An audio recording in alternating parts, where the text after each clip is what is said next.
have Shankari Parody in the podcast lounge with me today, and I'm so happy to see you again. Nice to see you. We did a really fun thing this year. We did it with Elizabeth Demus, and it was called the Great Jelly Roll Bash, right? Yes. That was so fun. We each designed a pattern, and thousands of people participated and had a lot of fun with that. Yeah. So, and that's happening every year, right? Yes. Again and again. Yes, would be amazing if we could just keep growing it. Keep going, yeah. Yes. It's a lot of fun. There's about 5 designers, so we each get to design a quilt and share it. Yeah, and there's a live Just component. amazing. There's an event component to sign up for and join. Yeah, so that was a lot of fun. So how are you enjoying QuiltCon? This is day 4, right? Day 4, yeah. So last day. So Sunday. we're winding down. It's been amazing. I've just really enjoyed my journey being here and doing some demos for Oliso and hanging around some of the other booths. I'm a Circle of Makers designer for Free Spirit, so I got to go visit with them. Oh, fun. Visiting with Crimson Tate, all the things. And Villa Rosa is here, so my patterns are here, which is great. Yeah, and you have your patterns in Elizabeth's I do, as well? with Brown Bird Designs. Yeah, she's awesome. She's a lot of fun. Yeah. Okay, and so let's talk a little bit about, do you have a quilty biz? What do you I offer to the world? do. So my quilty brand is Soul Sister. Yeah. And I love making memorial quilts. That's one of my favorite things to do. Let's talk about that for a minute. So do people give you stuff and then you make them and give it back to them? Yes. Oh, that's so heartwarming. It's so beautiful just to be able to walk the family through their grief and healing because you're missing that loved one so much. So I get a chance to sit down with the family, find out what they loved, find out what they didn't like, find out what their hobbies were, and just get to know the loved one. And then I get their clothing and maybe some photographs, and I incorporate those back into the quilt, and I give them back something special. And it just allows them to go through their journey of grief and heal, and give them something to hold on to when their loved one is not there to be with them. The quilt is a huggable thing. Yes. Oh, that is so great. So where are you in the world if people are thinking, oh gosh, I would love to have a quilt like that, or hire you to do something like that? Yeah, I've had people mail things to me from even as far as England. I remember I've done several different ones. So you can get a hold of me online through Instagram. I'm at Hello Soul Sister. Okay. You can email me, hellosoulsister@gmail.com.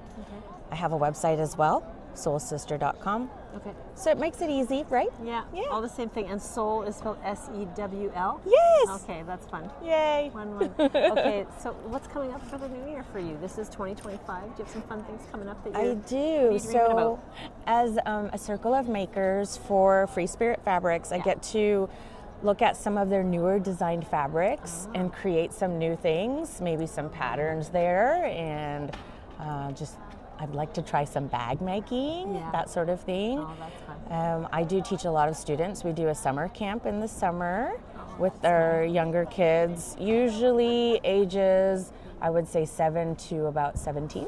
Yeah, so I have fun with that. That's great. And what was your favorite part of QuiltCon this year? Just visiting all the booths and being able to demo with some of the other companies and getting to know all the people, seeing all my friends. Yeah, this quilty is the friends. place we come, right, to see our friends every year. Yeah. I miss everyone so much for the whole year. I Sometimes know. I'll see them at 2 shows a year or something, but it's so nice to get in touch again. Yes. Well, Shankari, thank you so much for stopping by the podcast Thank lounge. It's you. so nice to see you again. I have Swan Sheridan in the Oliso Story Space. Thank you for joining me in the podcast lounge. Absolutely. So I'm excited to hear a little bit about your business. So tell us about your quilty biz. You bet. Brandy, I love what I do. So I am mostly kind of what a quilt your quirk is kind of what we talk about all the time. Okay. So cute, quirky, happy animals, we do that. But also innovative piecing techniques, or just like kind of the piecing maybe that you haven't seen before. And mathematics. I kind of am a mathematics nerd, which is unusual for someone whose degree is in English. I think a lot of quilters love it when the quilt pattern designer or the shop owner does the mathematics for them. So that's a good thing. Absolutely. Yeah. Okay, so tell us a little bit about some of the things you offer. So we do a lot of patterns, but we're really well known for our quilting gloves as well. Oh, okay. We did a full redesign of the free motion quilting glove, and we wanted it to be something that was soft and comfortable, felt good on your hands, and moved fabric easily, touchscreen sensitive, wrist supportive, but breathable too, because we don't want to be overheating in the materials that we're using. Yeah. And beyond that, we are getting ready to design our first line of fabrics. So we're going to be working on that with Island Batik. Oh, that's and, exciting. We teach a lot of classes all over the country in pretty much every technique from handwork right on through to free motion work. Oh, that is great. And I remember I first met you in Houston when you had a booth, and I think you showed me those gloves. And the fingers are open, right? We do the two open fingers on the end, and then like your dominant fingers are going to be closed, so they are going to help you move. More breathable, not so hot. That's great. Well, Yes. awesome. Well, so you're here at QuiltCon 2025, and you're helping out in the Oliso booth. So what were you am. doing in the Oliso booth? Oh my goodness. Okay, so last year we moved to Phoenix. It was kind of an unexpected move. Yeah. And Oliso had some shoulder surgery recently. Yes, Michelle's got a sling on. Yes, So, poor Michelle.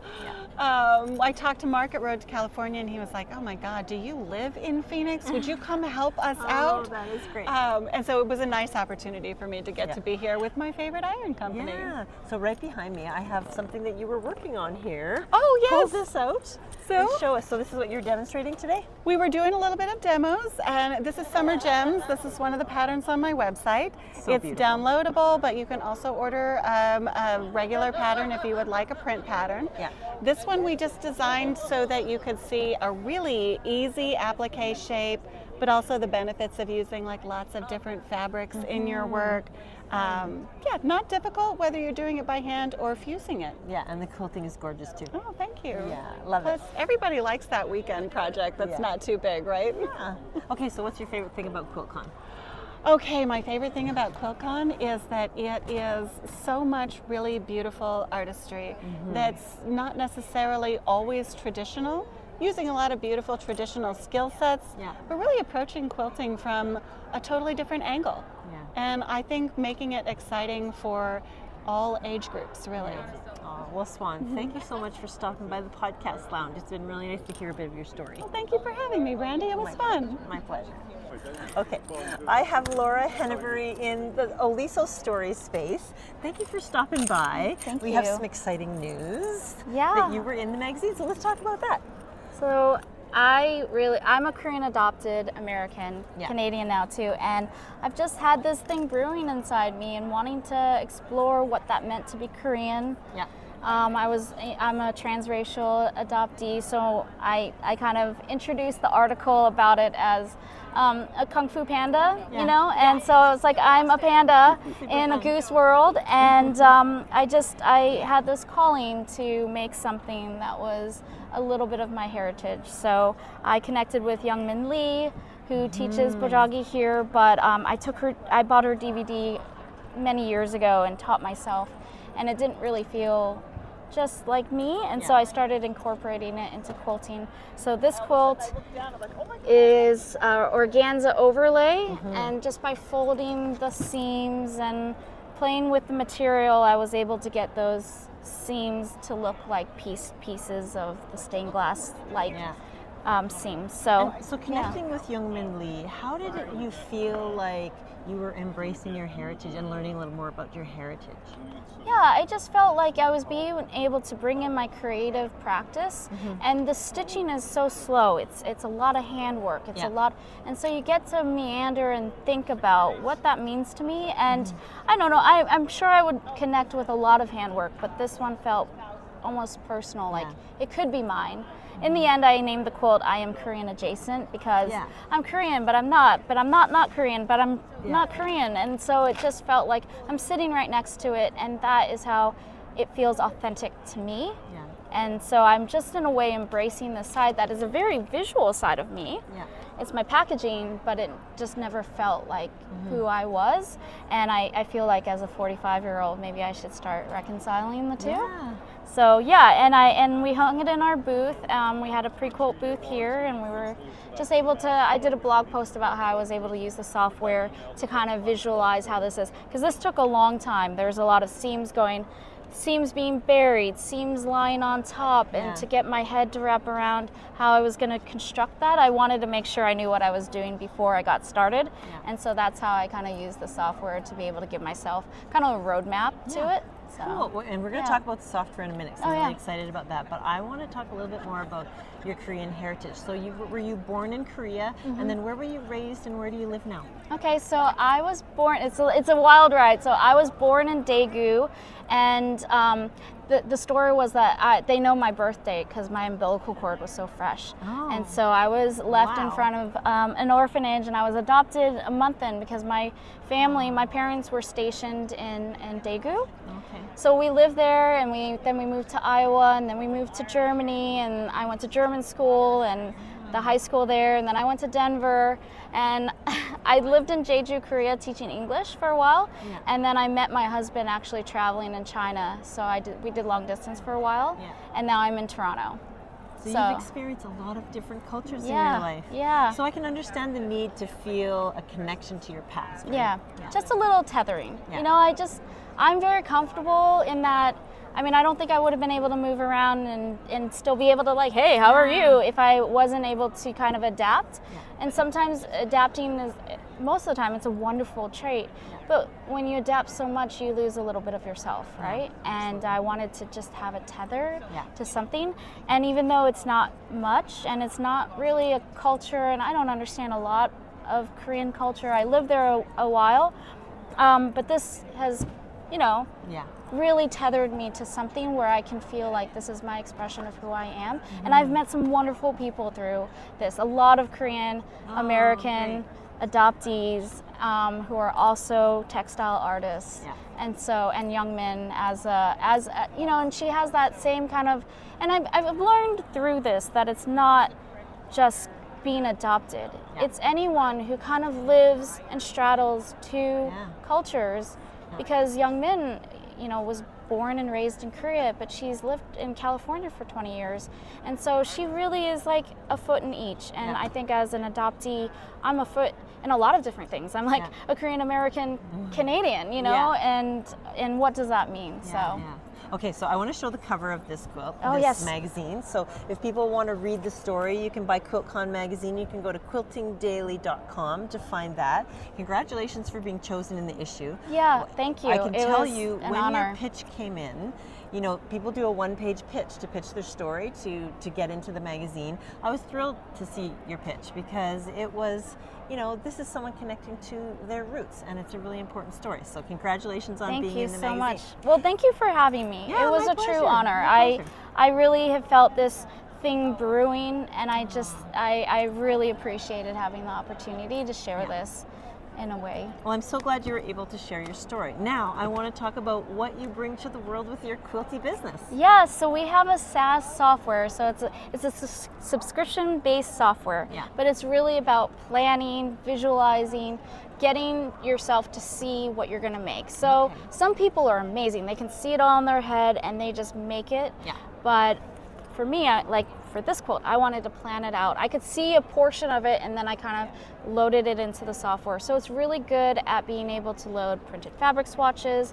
We have all the digital color cards for like Kona, and it really helps people visualize their quilts. And we even have a fabric calculator now. So if you build things like a flying geese, you know, standard block units, we'll be able to tell you not only the yardage, but how you can cut those pieces on the yardage. Oh, that's really cool. So it's called Pre-Quilt. Pre-Quilt. And you can go to prequilt.com to give it a try. There's a free demo. Okay, so that is so awesome. So one more thing before we go, where can they find you on the social media? Oh yeah, so for the business, it's at Prequilt on Instagram, and for me, I am Laura Henneberry Quilts. There you go. Laura Henneberry Quilts. Well, thank you so much for stopping by the podcast lounge. It was so nice to share a bit of your story. Thank you very much. It was lovely to be here. Okay, I have Elizabeth Ray in the Oliso Story Space. I'm so excited to meet you in person, and you have so many fun things going on.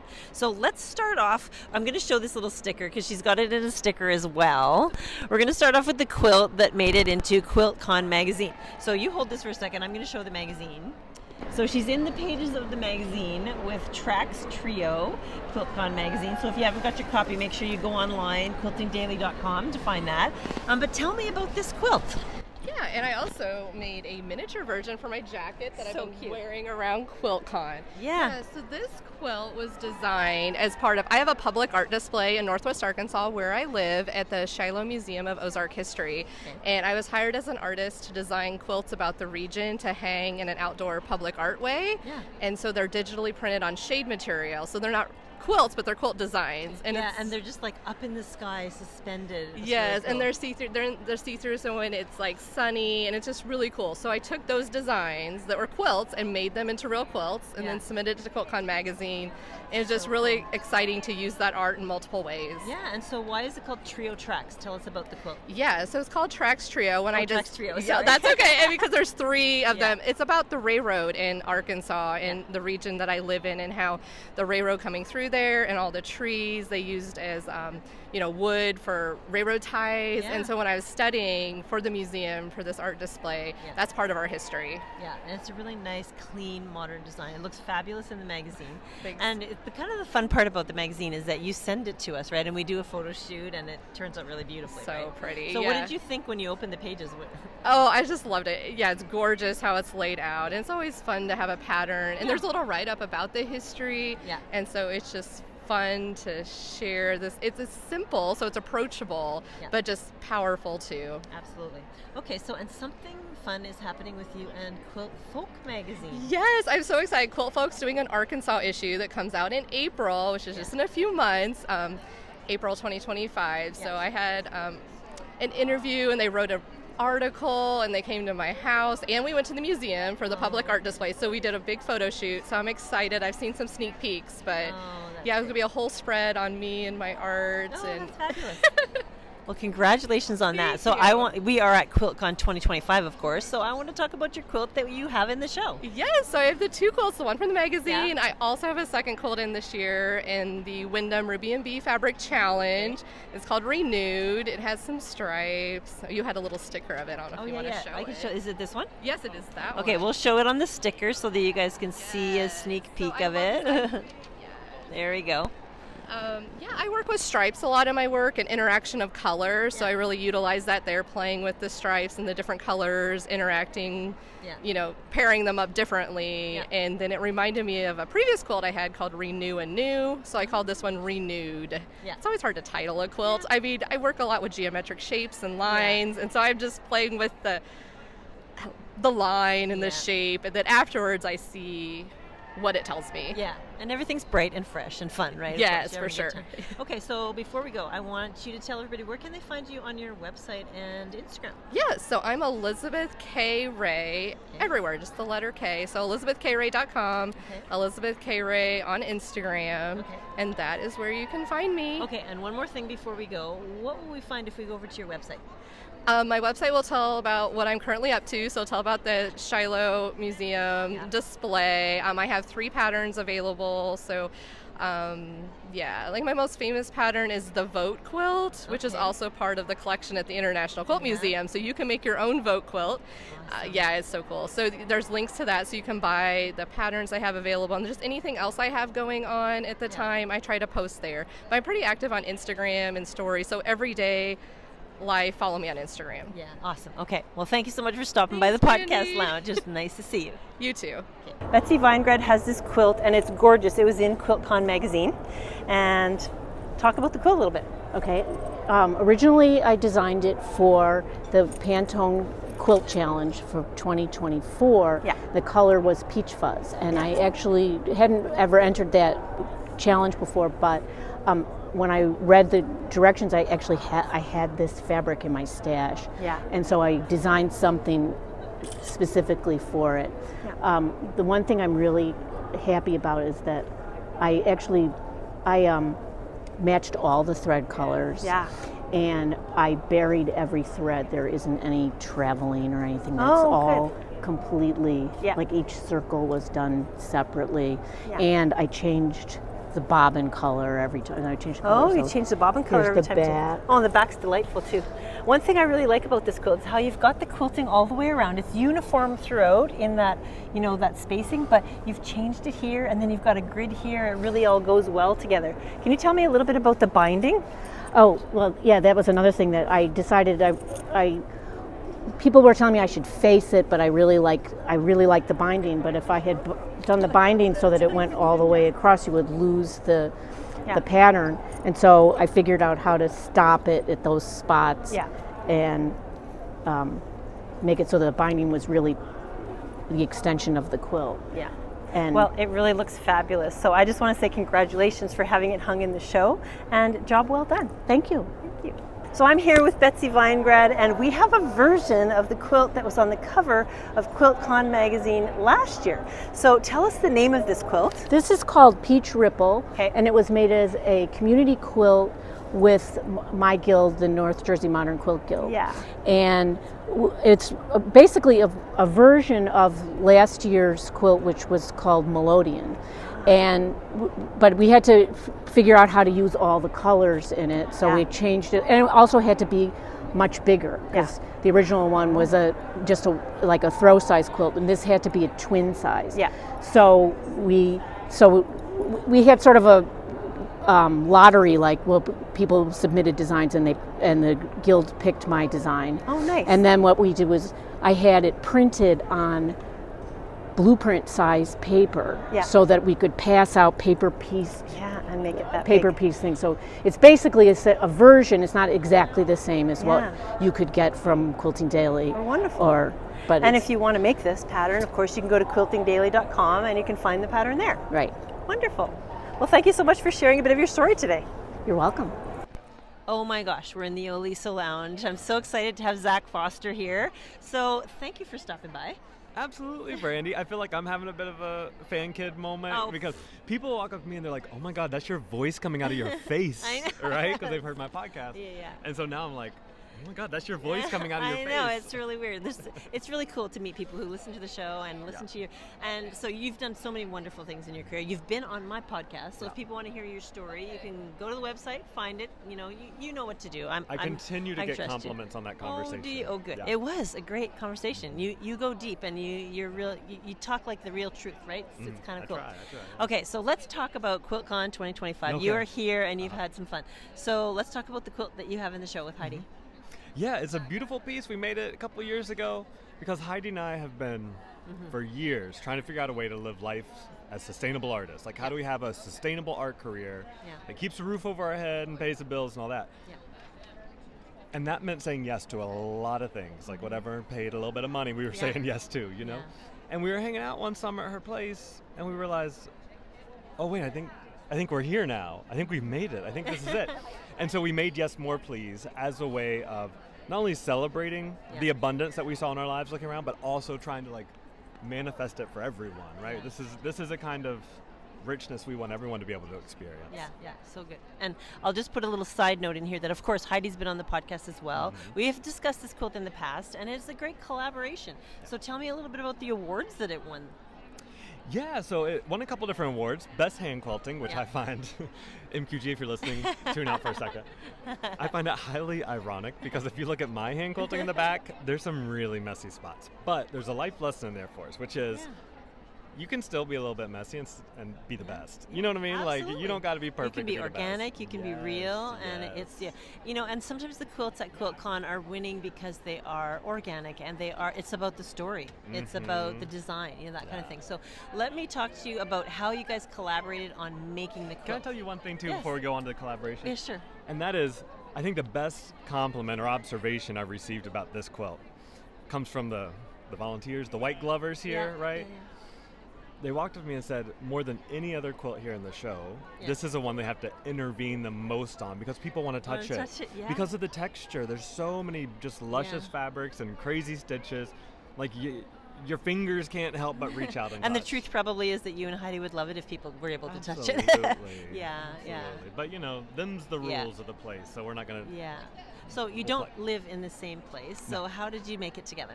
Yeah, so Heidi and I have had this tradition for the last few years where I go and spend a week with her in Milwaukee. Yeah. Because in June, the Wisconsin Quilt Museum, Quilt and Textile Museum, Yeah. has a rummage sale, and if you volunteer, you get to kind of see what's there, And so it's just a nice time for me and Heidi, just to go ahead and have on the calendar an annual date, So we volunteered at the rummage sale. We got some great fabric. We were playing around. We were having this conversation I was just telling y'all about. And we laid out the principal parts. We know we wanted the text to say yes, more please. So we got that done. Yeah. And that was in a Jennifer Shampoo fabric. She was excited to see that again last night. Yeah. And then we worked for about a week together, getting all the principal things in place. But when it came time for me to leave, we just cut it in half. Oh my Essentially right down the middle on a diagonal. We finished up our respective halves. Yeah. Heidi mailed me hers. I sutured them together. Yeah. And the rest is history. Oh my gosh, I have to go look at it again because it didn't seem severed to me when I was looking at it. It seems like a cohesive piece. I'm just gonna say we did a pretty good job with Yeah, that. you I did a can't good job. even see it anymore. Oh, that's great. So Yeah. it's all hidden under other layers of fabric. Yeah. And tell me a little bit about the quilting because I love the way that I've always known that Heidi ties the knots and lets them be seen and all that kind of stuff. How do you feel about that part of the process? Oh, I love it. Well, for me, the beauty of exposed knots, which Heidi has brought into my life and into my practice, is it has this way of democratizing and making the handwork transparent. You can see where a thread starts and stops. So you can begin to visualize, as the viewer, how's that How Heidi it's made done. this quilt? Yeah. There's no mystery. Yeah. I mean, I think people still are like, how do you do this? I'm just like, it's one piece of fabric at a time. You just sew till you're happy. You know? Yeah. But I feel like exposed knots give people an A and a B, and they can begin to see the construction of it. Yeah. It's a lot of running stitch. Yeah. It's a lot of my favorite stitch that appears here and there is one. I call it turkey tail. I don't know the official name, but it's just a lot of fringe. I found a way to use this traditional turkey tail stitch to get a lot of fringe and loose ends, even more texture, because I want people. Me personally, I want people touching my work, especially some of my other work that deals with Southern and white memory in this country. Yes. Because when you have your hands on my quilt, there's some kind of guard that has lowered a little bit. Yeah. You're touching something soft and something beautiful. And in that space, me and that person can have a conversation that I don't think would be able to happen otherwise. Yeah. And so anything I can do to bring in texture, I'm trying to do it because I've seen the magnetism it has for our fingertips. Yeah, it's and really that's meaningful. undeniable. It's meaningful for the viewer because we look at it. I was doing a live this morning just featuring the winning quilts, and when I was looking at that quilt, I was like, this just looks like a meaningful, thoughtful meditation. Yeah. You know, this looks like people just sat down and let their mind calm, and they just did the work, right? So Absolutely. Fabulous. Well, congratulations on the win. I want to talk a little bit, before I let you go, I want to talk a little bit about what's going on in your world right now. You have a membership. What's happening with Lord things? mercy. What's happening with things? Well, the last time we talked, we did touch on the Quilting Nook, which is my online community for some pretty wild quilters. Hey, shout out to the Quilting Nook. We like to use the word feral and polycrafters to describe us. Like, quilts are really just kind of like a Feral is through good. line Yeah. for all the things that we do. Okay. And it's brilliant. I mean, we've grown since the last time you and I talked. We're up to 1,500 members, which is beautiful. Well, that's great. Yeah, that's allowed us to pay our instructors better. Yeah. That allows us to pay the folks that help the Nook happen. Like, shout out to Shan Reimer. Hey, baby. Just because it takes a village to make a village work and function. And so it's beautiful to see this growing, and that so many people are finding a home there that is nurturing and supportive. Yeah. We haven't had, I don't know, I mean, cross fingers, knock on wood, or whatever it is people do, but like we don't have drama. Yeah. You know? That's good. We just have warm connection. And so no drama llama. No drama llama. It's a beautiful place to be. So come check out the Nook. Yeah, I'd I love want to see people to go right now to your website, your Instagram. Where can they find you? On Instagram, you can find me at Zach Foster. That's ZAK. I don't know why. Ask my mama. ZAK Foster.quilts. Okay. And then the name of the community is the Quilty Nook. So if you find me on Instagram, that's the hub. All roads lead out from there. Oh, well, Zach, thank you so much for stopping by the podcast lounge. It's been so nice to see you again. Absolutely, Brandy. Take care. We have Heidi Parks in the Oliso Story Space. Thanks for stopping by. Thank you for having me. Now I got to show this. Like, look at this. We have My Quilt is in the show, Judge's Choice, award winner, second place, Judge's Choice, second place. It's probably uncomfortable to hear all of that all at once, but I'm so excited to talk about 4 of your quilts. So let's just get started. Okay, wonderful. I have 4 quilts in the show, and to begin with, I have a quilt in handwork that it's 3rd time submitting it to the show. So it was a applique reject, it was a negative space reject, but then it got into handwork, and I love it. It's a quilt that I made about being grateful to have had a wonderful year in 2021, which not many people did, which made me even more grateful. And it's a calendar. It's circle applique, 365 circles that loop around kind of in a U shape. And I'm so thrilled to have that one in the show. And then I'll also in handwork, I have a quilt named Mimi Mimi Mimi, named after my grandma Mimi. And that one was in Quilt National. And it was recent enough that I was able to submit it here as well. And so that one got 2nd place in handwork. And then in improvisation, I have a quilt that I made that's really reminiscent of my very first time in QuiltCon back in 2016. Back then I won 1st place in handwork and 2nd place in improv. And this year I won 2nd place in improv with so many small things. And it's a blue quilt that has a lot of tiny pieces mixed into it. And it's similar to the Night Flight series that I did back then. So they just feel like a little bit like twins that they both were able to get that exact same award. And then that quilt also got Judge's Choice from Tammy Rubin, which was incredible to get doesn't that feel good? And then the last quilt is one that I collaborated on with Zach Foster. And he and I worked together in my home in Milwaukee. He flew out because he loves volunteering at the Wisconsin Museum of Quilts and Fiber Arts annual rummage. They make about $14,000 on this rummage. They pay all the utility bills with the funds from it for the whole year, and it is just so fun. So he came out and we made a collaborative quilt working side by side. And then when he left town, we cut the quilt in half. So I quilted it, I added batting, I added enough backing for both of us, and I bound my side, and then I mailed it to him in Brooklyn, New York, and he added his side and quilted it up, and it became one, but I think there's a lot of cross-pollinating of who worked on where, so it doesn't feel two-sided, it feels very cohesive. I was looking at it and I asked him about that, and you can't even tell. I said, it literally was severed in half and put back together, and you can't tell. And he goes, it was just a cohesive effort, right? So that's so great. And we've been good friends since 2015. We met on Instagram, and I eventually DM'd him and said, we have to have a phone call. This is ridiculous. And so that quilt just blew me away. It's the first time I've ever been in that front area for the award winners. And it got Best Hand Quilting and also Judge's Choice from Allison Glass. Oh, how exciting. And you get to see the front and the back when it's hanging up there as well. You have so much wonderful work out in the world. I want to talk a little bit about what you bring to the world with your quilty biz. You have 2 years running now. You have something really great that you've been offering. So tell us about that. So I teach a class called Quilt Making, Aesthetics, Curiosity, Efficiency. And it's a year-long class where I meet in small groups with students. There are groups of 10, 3 groups of 10, and we meet once a month, and students present their findings on the topic of the month, and they get to interact with learning modules from me that are about 6 hours. Half is content that I have carefully curated from other places on the internet, and the other half is recorded by me, giving a lot of insights.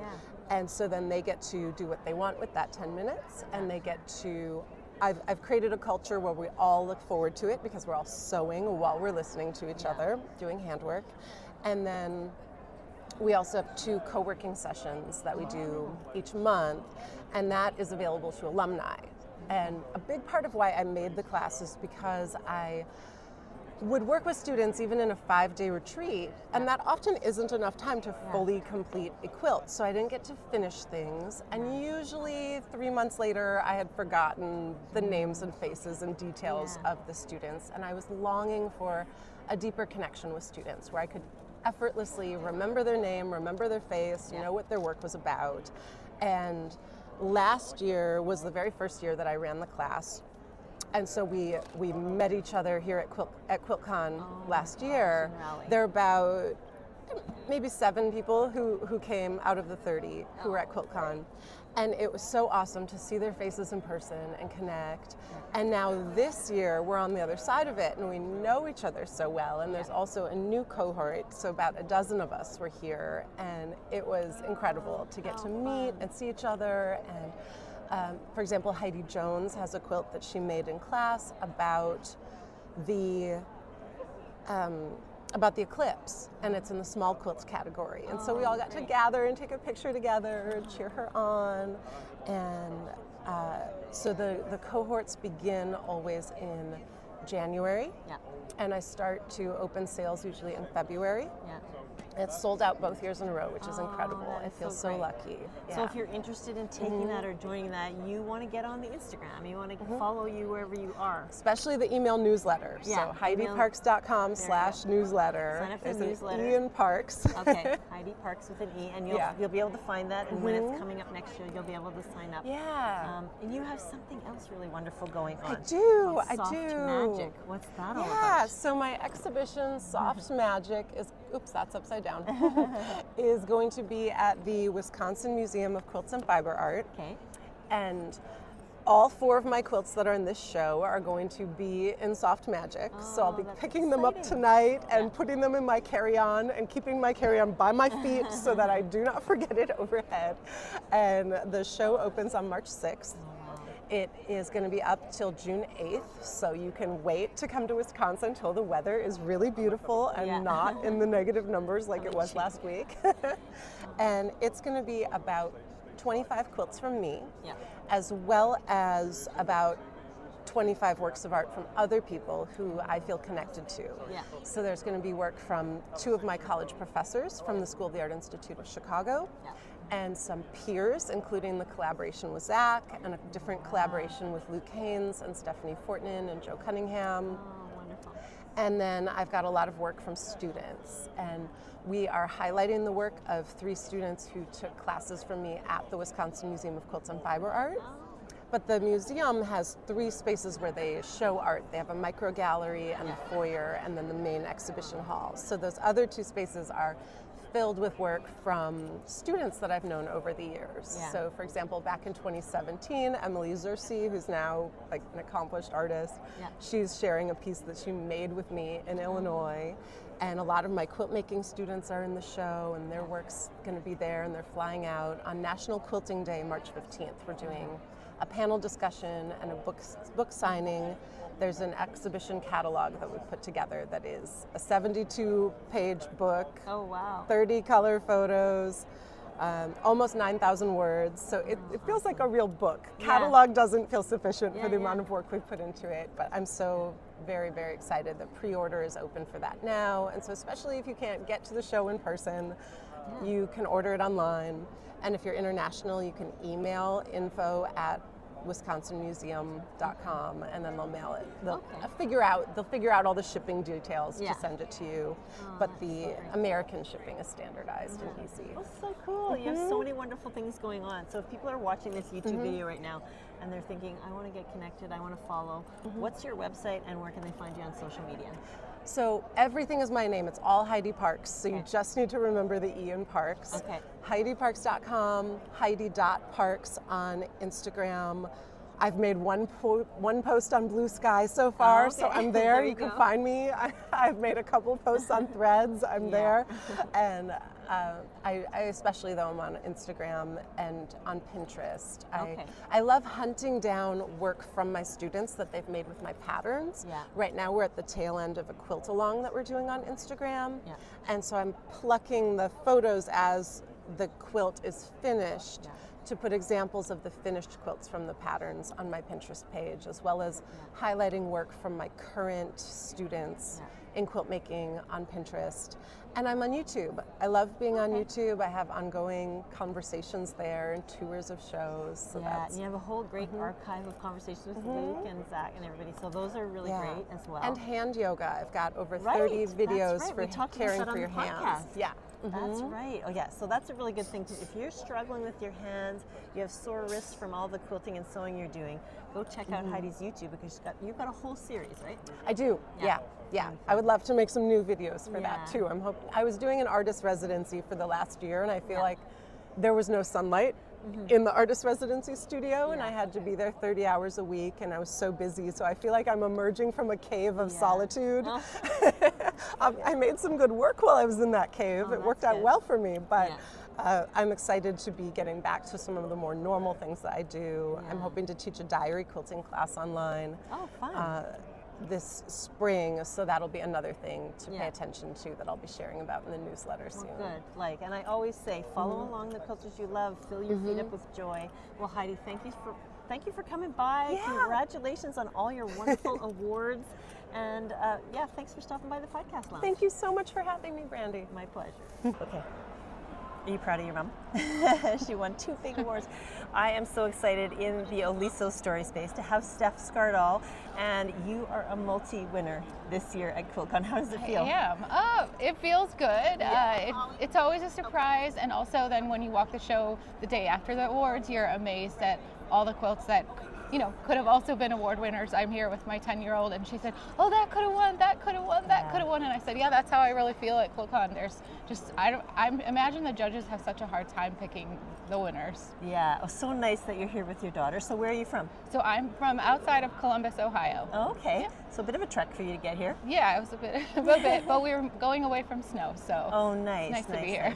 Okay, so can you tell me about the 2 quilts that won awards? Sure. So one of them is in the Fabric Challenge category, which has a lot of entries this year, and with Ruby B solids, and it's foundation. Both of my award winners are foundation paper piece curves, which I'm also teaching classes on today. And so they're the one that won the Fabric Challenge is it's curves, and it's called Cheshire. It has a lot of stripes and curves. I guess that, and it's kind of color blocked from the top to the bottom.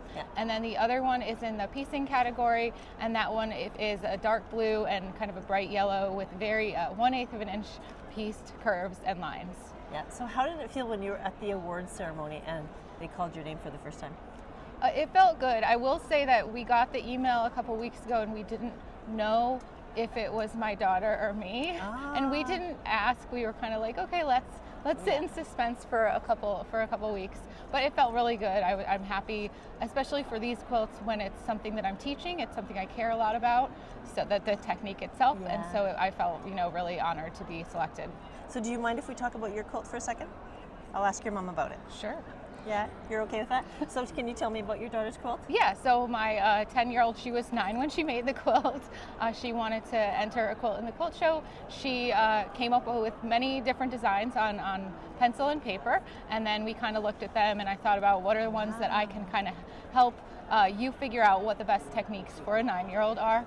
And then she narrowed it down, and then she brought that into Procreate and selected a lot of colors, and then she went through my fabric stash and had free reign over all the solids and picked that, and then she did all the piecing and applique, so raw edge applique, and then she also drew out a bunch of ideas for quilting, which I did on my long arm, and then I helped with the binding. I like to say I was going to have her bind most of it, but I realized as I was going to teach her that binding requires a lot of dexterity and patience. And I cut my binding pretty narrow, so it was fun to kind of, I helped her and showed her how to do it, but then ultimately I was like, okay, I probably, with the kind of tools that I use, I probably should finish this for you. Well, I love to hear that you're bringing in the next generation into quilting. That is so great. And how did it feel when you walked up to see your daughter's quilting? Oh, it felt really good. I was really excited and proud to see it hanging, and we took a picture with her in it, and So yeah, it's really exciting to see her work here. Well, I'm really excited. I have already invited you to be on the podcast in the future, so we're hoping to have you in the fall. If people are watching right now and they want to find out where they can connect with you, where are you on social media? Yeah, so I'm mostly on Instagram these days. My handle is Steph Skardal. And then you can also find me at stephskardalquilts.com, and my email is listed there. I don't teach a lot in person. QuiltCon is kind of my preferred teaching place, but I also do lectures on Zoom for various guilds, so you can find all the information there. Well, thank you so much for stopping by the Oliso Story Space, and I can't wait to have you on the podcast. Awesome. Thank you. Sounds great.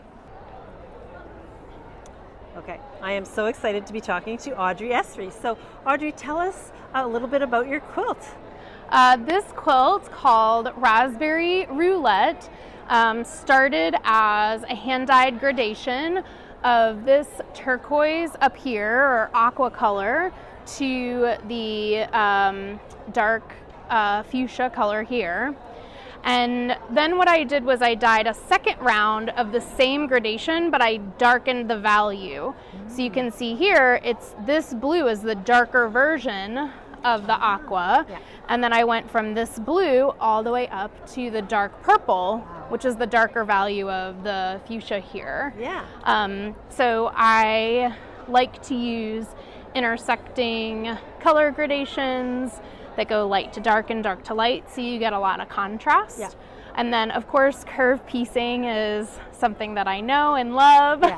And so I experimented a lot with different hand dyes for the background color, this purple, which I didn't want to match any of the other purples perfectly. I wanted it to be intentionally different. And so once the quilt was pieced, I quilted it diagonally, which earned the Best Machine Quilting Award here for that diagonal quilting, which shows an X because of the thread color selection. So tell me a little bit about the thread colors. How did you change them up? So when I was quilting, I changed as I reached a certain point in the quilt, so that as the thread colors overlapped, it would create an X as I did the diagonal quilting. So fantastic. So you have won Best Machine Quilting for this quilt. It's called Raspberry Roulette. So congratulations. Thank you so much. Okay, we have Audrey Esri with the Best Original Modern Design. Congratulations. Can you tell us about your quilt? Yes, so this is my quilt, the Poppy Quilt. And what I did when I was approaching springtime last year was I just felt something floral, which is not something that I had ever created before. So I started to draft this floral block, which incorporates a lot of the curved seams that I love. And when I decided on the colors, I did a lot of digital mock-ups and decided to do this color gradation from the light aqua all the way to a dark teal. Making also the colors of the flowers also get darker as the fabric, background fabric got dark as well. So this quilt is made out entirely of Kona commercially available fabrics. There are no hand dyes in this quilt. And I'm really delighted with a red and turquoise color palette. I always feel like that's kind of a winning combination to me of opposites on the color wheel. It's beautiful. And can you tell us a little bit about the quilting and finishing? Sure. So with the quilting on this, because the piecing was really the focus, I decided to do 1/2 inch straight line quilting in a pale yellow thread. So this was functional quilting versus decorative quilting. And then the finish on the edge is done with a quilt facing, which is kind of like a canvas wrapped picture frame. So there's not, versus a traditional binding, which acts like a picture frame, creating a visual kind of stop around the border of the quilt. And so a facing just kind of goes right off the edge, and it creates a nice, beautiful finished edge. So Audrey Esri, this is an absolute showstopper. Congratulations on Best Original Modern Design for Poppy Quilt. I'm going to start off this video just by telling you, why do I have this big handkerchief on my arm? This is for Quilt Alliance. I am I want people to have a little bit of knowledge about this because it's really a great booth. I want you to go by there, check out their website, quiltalliance.org. They are talking about labeling your quilts and telling the stories of your quilts. So, but I want to talk about this wonderful person. I have Émilie Trahan in the booth. She is from Quebec, right? Yes, yes. And she has had 4 wins in this show. So let's talk all about it. Oh, so okay. tell me about, let's start with the group quilts. Yes, okay. I walked by there this morning on my live and I was talking about it and I featured it. So if you want to see the quilt, go to Instagram and go to Quilter on Fire. You can see the quilt and I was just oogling all over it. I was so excited. But tell us the story behind the quilt. Well, actually, we are 5 women that met last year at QuiltCon rally, and we've never met before, and we contacted each other on social media and decided to book an Airbnb together. So we actually only met in person when we arrived. Oh my gosh. We were pretty lucky because it was a perfect match, and we spent the weekend together, and we decided, of course, we need to make a quilt together. And so it helped us keep contact during the year because we had this project together. We started some pieces on our own, and then we did a retreat 3 days together where we put it all the construction, did all the top. And now we're back here, the 5 of us together again. So did you get photos in front of the quilt? Yes, we did. So it's really like a full circle moment because 1 year ago we met, we made this, and then it's in the show and it won a ribbon. So oh my gosh, so exciting. And yes. so I want to talk a little bit about the quilt because it's these beautiful organic shapes. So are all of you sort of similar types of quilters, or did you do a little teaching to sort of get everybody together to do something? How did it work out? Well, the idea was to have like different voices, not to like teach something and everybody makes the same thing. So that's why we decided to start individually doing some things on our own that reflects our own voices. And then when we went together, then of course the construction, which is a bit more organic, is a bit more maybe of the technique that I use where I improv with curves and I join things together. So then we shared some tips and some ways to do it. But it was a big communal effort. Yeah, so great. And so when it came to the quilting and finishing, how did you do that? One of the members did most of the quilting, and then I did add some of like densifying the quilting. So we worked on it the both of us separately on the quilting. So great. Well, it's fabulous, and congratulations on the win. Let's talk about a couple more. Okay, a couple more of my quilts. A couple more of your quilts. You've how many did you have in the show? I have 3 individual quilts. So I have Lifeline in improv, I have Out of the Blue, and Orange Blast. Okay, so let's first talk about the one that got in the show but did not win an award. There's one, right? Or did they all win something? No, did they all win something? Every single quilt? I was really jumping up and down with joy because I'm Canadian, you're Canadian. So I know it still doesn't make sense. It's so good. Did every quilt you put in the show win an award? So one of them, Lifeline, won Judge's Choice. Oh yes, that's right. Out of the Blue won for the improvisation category, and Orange Blast for the piecing. Wow. Which I was surprised because I was not even sure it would be accepted in piecing because most of what I do is improv. But I was like, do I put everything in improv or do I reach out a bit for other category also? Yeah, so cool. Okay, so let's talk about each quilt. Just pick one and we'll go one by one. Oh wow. Okay. Okay, so Lifeline is the oldest one that I made. It's from 2 years ago, I think. It was during the pandemic when it was going on, and I work in the hospital. It was of course a very difficult period in my work life. Yeah, absolutely. And it was really intense creative moment about all those.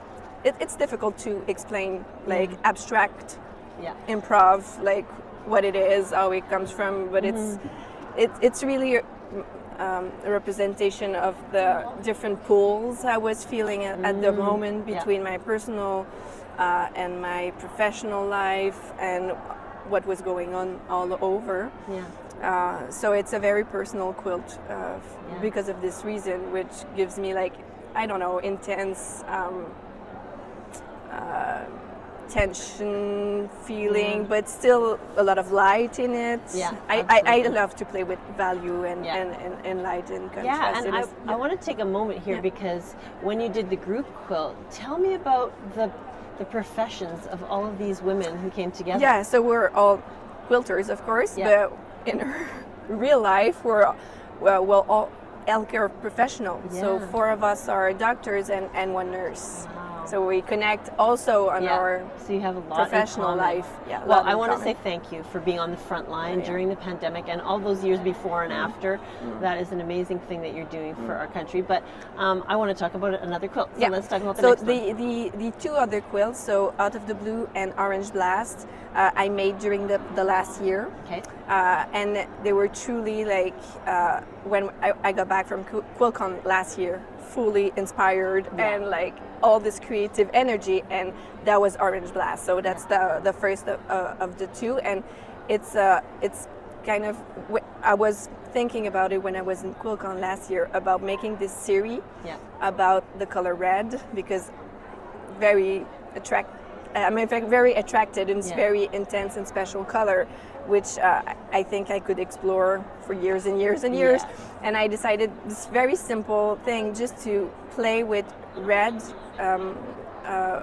the interaction with red and every other color. Yeah. So the first one, Orange Blast, was orange and red, and Out of the Blue, blue and red, and I'm going on, and it's just this simple, prompt, and it sparked a lot of creative ideas, and I love to play with those mix of colors. Yeah. So this is not your first QuiltCon. So have you had quilts in the show before? I had quilts in the show before. It's my second time attending in person, but I had quilts for a couple of years now, but I'm bad with years. I don't know exactly when I started to. Well, I know I started to submit the first time in 2021 for QuiltCon together. Okay, now I want to talk about this fabulous outfit you have on. So tell me about your shirt. Oh, this is a crochet shirt that I made, and of course crochet earrings that I made that were matching. Well, so this is a really important part of your culture, your personal culture. You like to make things from recycled items. So tell me about that a little bit. So all the quilts that I do are from upcycled fabrics. So I use thrifted items, things that are hand-me-downs, or mostly bed linens, pillowcases, shirts, clothing, whatever materials I can get my hands into. And it's a fun part of my process because I'm kind of on the hunt for colors, which I really like. I like to go thrifting and looking for things and looking for colors and collecting the colors. And people think that because it's upcycled, it's only like beige and like we get this idea of upcycled being like old fabric or jeans, or which is very interesting. But I like to like explore all the range and to show that you can find every color. And it's about looking for the colors and going often and collecting them. And when you get, I don't know, a big bed sheet of this orange color, and you have a lot. You can like reuse it, and it's like building your own palette. So I have a lot of fun. And actually, all the yarn in this shirt are like leftover yarn. You know that you can find at the thrift store. Like they have like exactly that I put together. When you're finished with it, and you kind of try to roll it back into a ball, and you throw it in your closet. And many people like bring those. Those leftover to the thrift store. So I collect them also. Oh, that is so the great. Yarn. Well, I want to feature your Instagram, or where are you online the most? On Instagram. So, but I'm not a frequent poster. I'm a very erratic. But that's okay though, because when you go to her Instagram, you're going to scroll through and find all these things that we're talking about today. And where can they find you on Instagram? What's your Instagram handle? It's MILI.TRA. So Militra, right? Okay, so Militra. So you can find her on Instagram and scroll through. Well, thank you so much for stopping by the podcast lounge. And oh my goodness, for Canada, this is a wonderful day. Well, congratulations on all of your wins. Very honored, and it was a pleasure meeting you. You too. I am here in the Oliso Story Space with the winner of this year's QuiltCon show, the Best in Show winner, Verushka Zarate. Verushka, it's so nice to see you again. It's nice to see you again. I always love to see you in person. So let's get right into the quilt that you entered into the show. Tell us about the quilt first. So this was, I entered a quilt called Dignity, and it's based off of artist laureate Dale C. Lamphier's sculpture called Dignity. Yeah. And his artistic vision is exceptional. So if you're new to Dignity, the Dignity statue in South Dakota, I recommend you look it up. And about 5 years ago, I was introduced to it, and I was deeply moved by its symbolism. So it's a 50-foot stainless steel statue of a Lakota woman who is about to wrap herself in a Lone Star quilt. Yeah. And I was very impacted by the imagery of dignity being compared to the wrapping of oneself. You know, when someone is sick or having a hard time in life, oftentimes just covering ourselves can give us a sense of dignity, right? And I thought how interesting this idea of a quilt being that, embodying that sense of value, inherent value in someone simply by being wrapped up and covered. And so I reached out to him and I said, hey, I'd love to make a quilt. Can I have your permission to do so? He said, absolutely. And you know, over the last 5 years, I would start and then life would happen and I would do something else. And then I had a parent who, and this was really the genesis of that, who was very sick. And after my dad passed, I put that project away. I couldn't really touch it. After some time passed, quilting is very much an expression of an emotional experience for me. Yeah. And there are two quilts in particular that I created while I was going through that, my Joan of Arc and my Dignity. And so I had to wait a little bit until I felt ready to tackle it again. Yeah. And so I finished the top, and it felt unfinished. Yeah. You know what I mean? Because the back part of the statue is the actual quilt itself. Yeah. But then, Brandy, I thought, well, is it worth spending months hand sewing a backing that no one's going to see? Yeah. But I did it, and then my husband was like, you know, you should submit it to QuiltCon, and so I did it in time, and I did, and thank goodness you did. And this is where we are. Wow. Okay, so your whole family is here. So did they send you an email? Did they let you know? Like, so no, I was teaching. Okay. So after I was teaching, I immediately booked a hotel, and you know, I had to be here, right? And because we live in LA, after I knew Dignity was going to hang in the show, I thought, well, you guys want to come? You know, I go to the car show, maybe you'll come to the quilt show. And they had never really been to QuiltCon before, because I usually come by myself. Yeah. So they were planning to come anyways. Yeah. And so what QuiltCon, what the MQG does is just like a week before QuiltCon, they send you this sort of innocuous sort of email saying, we recommend you come to the award show. By the way, you've won something, right? Nice. But you don't know like if it's what it is. So every time the show kept going and I wasn't called, I was like, well, okay, maybe it'll be, I don't know, hey, Verushka, good effort. I don't know. So it was quite the shock. Oh my gosh. Okay, so I just have to set the scene here because I was watching it from my B&B with a group of gals. We were just watching the whole thing. We watched it on video. I wasn't but on video they showed when the award was announced. Your boys were freaking out. They were climbing all over you. It was adorable. My husband was like, let mommy go. Let mommy go. Having my children, I have 2 little boys. They are very much a part of my world. My sewing room is always open. There's a place for them to be. So they're very much a part of and invested in my quilting journey. And that's been very important to me. So they felt it was kind of funny because they kind of helped me. Yeah. So they helped me with the spotlights when I was quilting. And so my youngest, his name is Hawk. He goes, Mommy, how much of the prize money is mine? I'm like, take it easy, mister. He came in like a hawk. He came in like a hawk. Oh, that is so sweet. Oh, so it's been a real gift. Yeah, and I have been on Zoom with you talking. I had you on the podcast, which was a fantastic episode. You've got to go back and listen to that episode if you haven't listened to it yet. But I've been on Zoom with you, and they have eased on into the Zoom to say hello. They're so sweet. They're just a part of your world. They're special. Yeah. They're too special. But I'm very biased too. So. Oh my gosh. Okay, so tell us a little bit about what you're teaching at QuiltCon this year. So I'm teaching modern foundation paper piecing fundamentals, which is based on a custom design that I did for QuiltCon. And it's actually this series, the first one I started when I first taught at QuiltCon 2022, which was my very first class. Yeah. And now it's ending 12 patterns later at QuiltCon in Phoenix again 3 years later. Wow. So it's been a wonderful time. Oh, so amazing. When you came to the show, and you already knew that you had won before you saw it hanging in the show, or did you? No, you don't know what you don't know if what is going to happen. So you found out at the awards. You find out the awards. So you haven't seen your quilt. Yeah. So at the awards you just have it's a PowerPoint. Yeah. Oh, okay. And so it wasn't until Thursday morning that you come. Walk in. And you walk in. Oh my gosh. And I've been to QuiltCon before, so I know all of the you know that all of the award quilts hang. Yeah. But I have to tell you, Brandy, the part I was tickled about the most was after spending so much time on the backing, I knew that because it had won an award, you were going to be able to see the backing. Yes.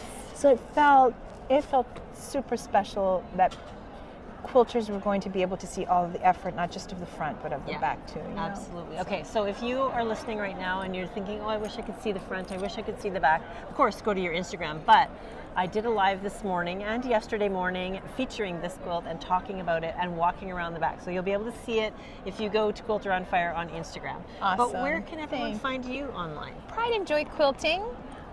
Verushka's too hard of a name, so that doesn't work. So Pride and Joy Quilting, and those are my two boys, Pride and Joy.